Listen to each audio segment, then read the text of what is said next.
कहानी है सोनपुर गांव की, जहां राजू और उसकी दो बकरियां चंपा और उसकी बेटी डब्बी रहती थीं। राजू अपनी दोनों बकरियों को सुबह से जंगल ले जाता और शाम को घर वापस ले आता। रोज की तरह वह आज भी दोनों बकरियों को जंगल ले गया। जंगल में दोनों बकरी पत्तियां खा रही थी। पत्तियां खाते खाते डब्बी पहाड़ से फिसल गई। फिसलकर वह पहाड़ी के नीचे वाली जंगल में पहुंच गई, जहां पर बहुत से खतरनाक शिकारी जानवर रहते थे। राजू और चंपा डब्बी को बहुत ढूंढते रहे, लेकिन डब्बी कहीं भी नहीं मिली। अंत में शाम होते ही राजू और चंपा घर को वापस लौट गए। घर पहुंचते ही राजू की पत्नी ने राजू से पूछा, डब्बी कहाँ गई? आज आप डब्बी को जंगल में ही भूल आए क्या? अपनी पत्नी की बात सुनते ही राजू ने अपनी पत्नी को सारी बात बताई और कहा शायद डब्बी नीचे वाले जंगल में गिर गई है और वहां बहुत ही खतरनाक जानवर रहते हैं। अब तक तो जानवरों ने डब्बी का शिकार कर लिया होगा। राजू और उसकी पत्नी की बातें चंपा सुन रही थी। अब चंपा तो डब्बी की माँ है, उसको तो एक पल भी चैन नहीं मिल रहा था। उसको लग रहा था कब डब्बी से मिल लूं। रात होते ही जब सब सो गए तो चंपा आराम से जंगल की ओर निकल गई और वह उसी जंगल में पहुंच गई जहां डिब्बी गिरी थी।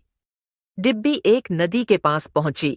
वहां से उसने देख लिया कि उसे नदी के उस पार जाना है।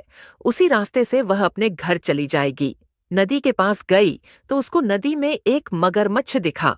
मगरमच्छ मन ही मन सोच रहा था कि मेरे थोड़े पास और आ जाओ, जिससे मैं आसानी से शिकार कर लूंगा।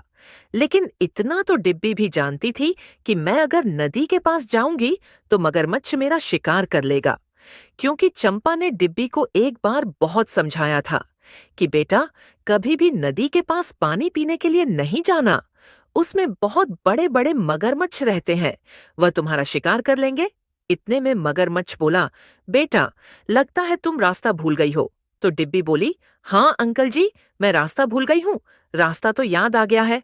नदी के उस पार नीम के पेड़ के पास जो गली है वहीं से जाना है, लेकिन सोच रही हूँ नदी पार कैसे करूं।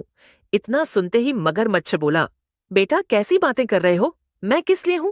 यहाँ आप मेरी पीठ पर बैठ जाइए, मैं आपको आराम से नदी पार करा दूंगा। डिब्बी बोली, नहीं, आप मुझे खा लोगे? मेरी माँ बोलती थी मगरमच्छ शिकार कर लेते हैं। मगरमच्छ बोला, नहीं बेटा, ऐसा कुछ नहीं है। मैं तो हमेशा दूसरों की मदद करता हूँ। आप बिल्कुल भी नहीं डरो, आप बिना डरे मेरे पास आओ। अब मगरमच्छ तो सोच ही रहा था कब बकरी उसके पास आए और वह उसका शिकार कर ले। बकरी मगरमच्छ के पास जाने लगी। इतने में नदी के उस पार से चंपा बोली, बेटा इधर देखो, उधर मैं तुम्हारी माँ चंपा हूँ। बेटा, मगरमच्छ की बातों में नहीं आना, तुम वहां से दूर चली जाओ, मैं आ रही हूँ तुम्हें लेने। तुम नदी से दूर हो जाओ, मगरमच्छ तुम्हारा शिकार कर लेगा। अपनी माँ की बातें सुनकर डिब्बी वहां से चली गई। फिर डिब्बी भटकती भटकती शेर की गुफा के पास पहुंच गई, जहां उसे एक लोमड़ी दिखी। लोमड़ी डिब्बी का शिकार करने वाली ही थी। इतने में चंपा वहां पहुंच गई और चंपा बोली, अरे ओ मूर्ख लोमड़ी, वो शेर का खाना है। अगर तुम उसे खा जाओगे तो तुम शेर के दुश्मन बन जाओगे। लोमड़ी ने कहा, मैं कैसे मानूं यह शेर का खाना है? तो चंपा बोली, हम दोनों पागल हैं क्या? जो शेर की गुफा के पास आते, यह शेर का शिकार है और मैं इसको गुफा तक छोड़ने के लिए आई हूँ। शेर आने वाले ही होंगे। इतना सुनते ही लोमड़ी वहां से 9-2-11 हो गई।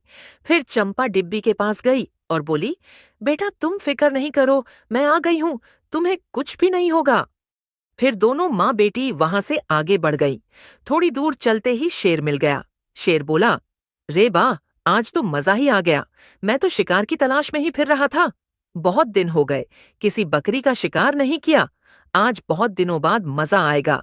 ये बात सुनते ही चंपा बोली, महाराज, हम तो आप ही के पास आ रहे थे। फिर शेर बोला, मेरे पास क्यों आ रहे थे? तो चंपा बोली, महाराज, एक लोमड़ी है जो बहुत दिनों से हम दोनों को परेशान कर रही है। तो हमने बोला, हम तुम्हारी शिकायत महाराज से करेंगे। तो लोमड़ी बोली, महाराज, मेरा कुछ भी नहीं कर सकता। मैं जंगल का महाराज हूँ, जो मैंने तुम्हारी जान छोड़ दी। बता दो अपने महाराज को, मैं तुम्हारी महाराज का इंतजार उसकी गुफा में कर रहा हूँ। और महाराज, उसने आपको बहुत गंदी गंदी गालियां भी थीं। अब महाराज, हम तो आपको बताने के लिए आए थे कि वो लोमड़ी आपकी जगह ले रही है। लोग सही ही कहते हैं, किसी का अच्छा करने से अच्छा कभी नहीं होता, बुरा होता है। अब देख लो, हम आपका अच्छा करने आए और आप हमारा शिकार करने की बात कर रहे हो। चंपा की यह बातें सुनकर शेर बहुत ही गुस्से में गुफा की तरफ निकल गया और चंपा वहां से आगे बढ़ गई। थोड़ी ही देर में चंपा अपने घर पहुंच गए और राजू भी चंपा और डिब्बी को देखकर बहुत खुश हो गया। दोस्तों, कहानी अच्छी लगी हो तो वीडियो को लाइक जरूर करें